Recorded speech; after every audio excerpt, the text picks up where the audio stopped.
Assalamualaikum warahmatullahi wabarakatuh. Terima kasih Pak Sumaryono di Cikarang, Bekasi sudah sampai. Sedang baca buku apa Pak? Wah, balik badan, Allahu Akbar.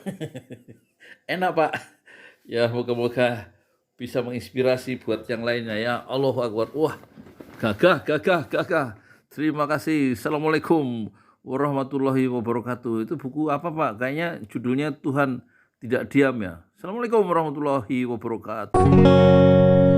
Demi nambah cinta telah ku persembahkan hatiku hanya untukmu. Tak ku jaga kejujuran dalam setiap nafasku, karena demi cinta telah ku relakan kecewaku atas singkarmu.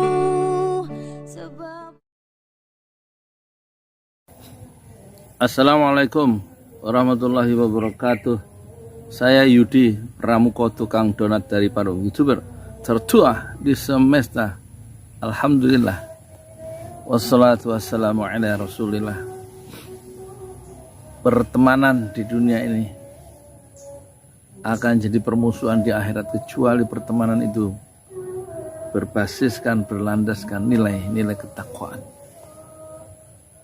Dan kita lihat dalam sejarah Indonesia modern kita, sejarah politik kita, banyak pertemanan-pertemanan yang tampaknya sebuah kesetiaan atau perkawanan yang abadi, tapi sebenarnya mereka berangkat dari sebuah pengkhianatan. Ya. Dan selama 10 tahun ini, era Pak Jokowi, kita melihat, kita menyaksikan corak manusia Indonesia yang berubah-ubah dan tidak istiqomah karena tekanan fitnah. Perjuangan yang didasarkan untuk mencari kekuasaan itu cenderung menggeser kaki dari kanan menjadi kiri, kiri menjadi kanan. Tetapi kita lihat Habib Rizik pernah dijumpai oleh Budi Gunawan sebagai Kepala Badan Intelijen Negara dan Tito Karnavian.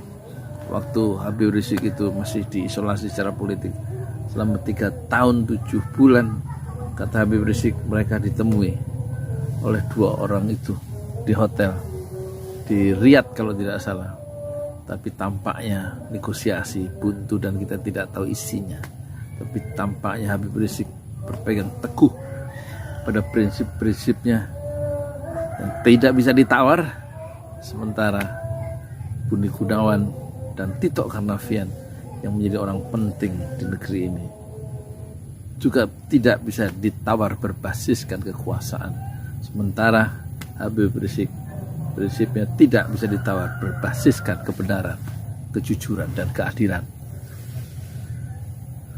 Dua posisi yang tidak seimbang, yang satu negara, yang satu orang yang sedang diasingkan secara politik dan didatangi oleh orang yang lebih dominan. Tapi tampaknya Habib Rizik adalah contoh manusia Indonesia yang sadar, sebagaimana ada di quotes yang saya pakai ini. Berjuang itu penuh fitnah, karena itu kukuhkanlah hati agar tidak mudah patah, agar tetap istiqomah fi sabilillah. Ada di kaos ini. Kalau Anda beli kaos ini 200.000, berarti 75.000. Anda turut membangun Masjid 6 Syuhada yang sedang kami bikin, yang mencapai hari ke-309 hari ini. 2 lantai di atas tanah wakaf Bapak Haji Pramarta 120. Kita bangun namanya Masjid 6 Syuhada, kecil dari tanah wakaf 120 meter.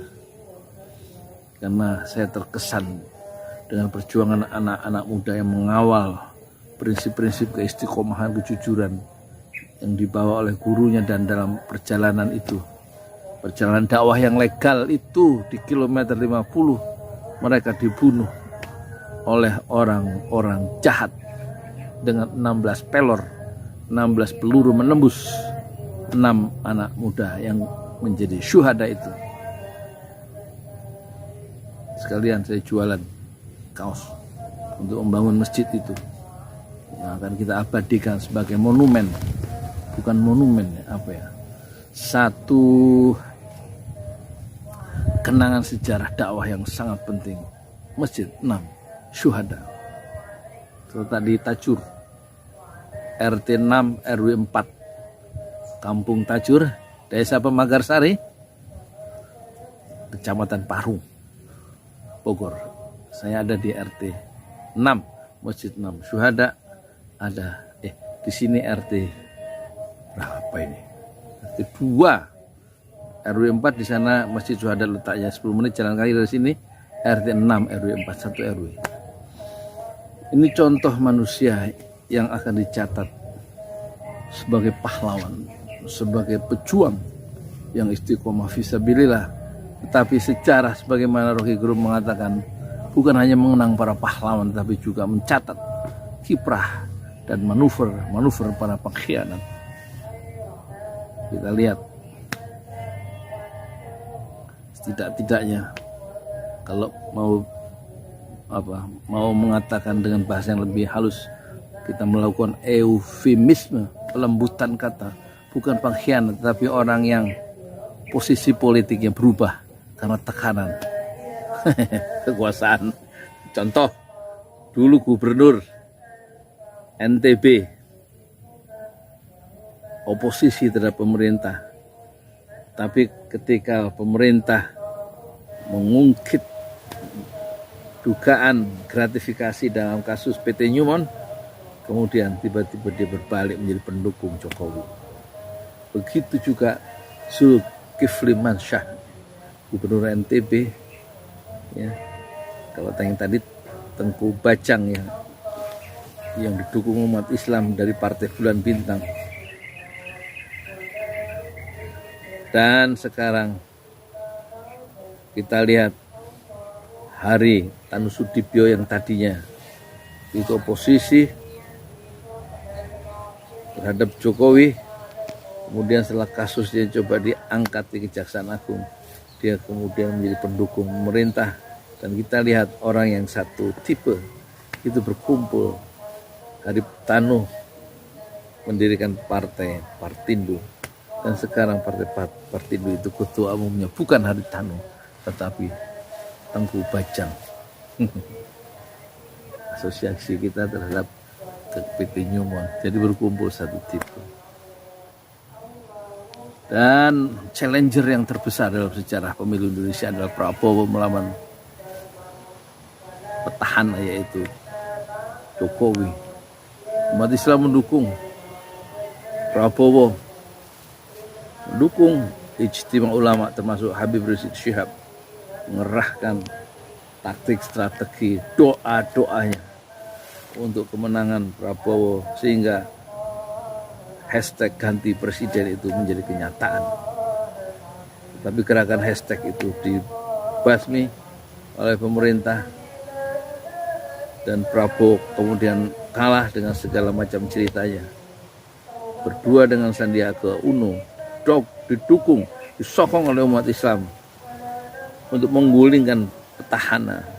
Tetapi rupanya permainan Prabowo dan Sandi kalah lincah, kalah sophisticated, dan mungkin juga kalah networking, kalah intelijennya dan lain-lain. Sehingga akhirnya Prabowo sadar dia akan berada di luar pemerintahan, tetapi bisnisnya mungkin juga dia berpikir supaya tidak diganggu bagaimana. Akhirnya dia masuk ke pusat kekuasaan, ke pusat lawannya yaitu Jokowi, sekarang menjadi Menteri Pertahanan. Dan kemudian kita lihat wawancara dia dengan Deddy Corbuzier, dia masuk kekuasaan ke lawan politik ya, ke rivalnya yang terbesar. Alasannya mengabdi Republik.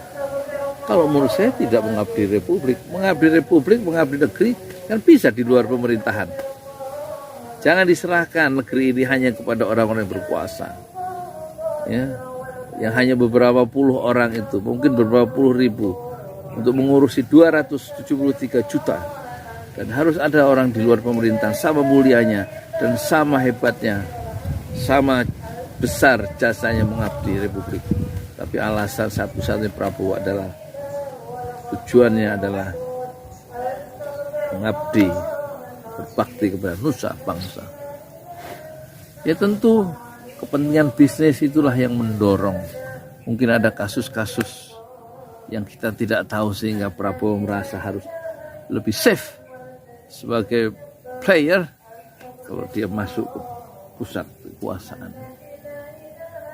Dan kecewalah pendukung-pendukung Prabowo, emak-emak dan lain-lain, karena Prabowo meninggalkan pendukungnya yang puluhan juta itu, yang 60 juta lebih itu, wala kalam wala salam, nggak pakai ngomong, nggak pakai permisi, nggak pakai selamat tinggal, masuk dan mengecewakan banyak pendukungnya, sehingga dia dicap sebagai pengkhianat. Oleh siapa? Ya oleh pendukung-pendukungnya yang merasa direcehkan atau merasa ditinggalkan oleh Prabowo. Masuk ke istana. Nggak lama kemudian Sandi ikut masuk ke istana. Sandi sebagai pengusaha, Prabowo sebagai pengusaha besar, dan Prabowo juga punya tanah-tanah di ibu kota negara itu IKN bersama Hasyim Joyo Adikusumo yang menguasai pengelolaan air di situ dan juga menguasai pelabuhan di situ. Ya lihat aja di narasinya Najwa Shihab di YouTube, kan ada semuanya ya. Lahan-lahan itu dikuasai oleh siapa saja. Oligarki non-pri dan oligarki pribumi. Sandi masuk. Alasannya ada orang yang Sandi datang ke rumah saya tanya, kenapa Sandi masuk ke kekuasaan, ke istana? Tamu saya bilang, saya juga nanya begitu ke Sandi. Alasannya Sandi mau belajar politik. Menurut saya bukan belajar politik, Pak. Dia masuk ke kekuasaan karena dipaksa masuk oleh kekuatan yang dia tidak bisa lawan untuk mengamankan bisnisnya, ya kan? Yang mungkin juga ada masalah. Jadi satu tipe lah Prabowo dan Sandiaga Uno. Satu tipe lah Haritanu dengan Tengku Bajang. Tuanku Guru Bajang. Tuan Guru Bajang. Ya, satu tipe. Dan itulah sejarah politik Indonesia modern, tidak hanya mencatat pahlawan pejuang kebenaran seperti Habib Rizik Syihab dan kawan-kawan yang tidak punya kepentingan bisnis di belakang Habib Rizik, tidak punya kepentingan kekuasaan, tidak ingin meraih kekuasaan. Berbeda dengan Sandiaga Uno, berbeda dengan Prabowo, berbeda dengan Tuan Guru Bajang, berbeda dengan Zulkifli Mansyah, berbeda dengan Haritanu Sudibyo. Sejarah, kata Rocky Gerung, tidak hanya mencatat para pahlawan, tapi sejarah juga mencatat para pengkhianat. Saya Yudi Pramuko, tukang donat dari Parung Jual tertua di semesta fasbir sabr jamil. Bersabarlah dengan kesabaran yang indah. Assalamualaikum warahmatullahi wabarakatuh. Perkawanan di alam dunia, di al-hayatul faniyah, itu menjadi permusuhan dalam kehidupan yang kekal abadi, yang tidak mati-mati, dalam kehidupan al-hayatul baqiyah. Kecuali pertemanan itu akan menjadi permusuhan, kecuali pertemanan itu berbasiskan bukan kekuasaan, bukan uang, tapi berbasiskan ketakwaan. Assalamualaikum warahmatullahi wabarakatuh. Demi nambah cinta telah ku persembahkan hatiku hanya untukmu. Tak ku jaga kejujuran dalam setiap nafas. nafasku, karena demi cinta telah ku relakan kecewaku atas ingkarmu.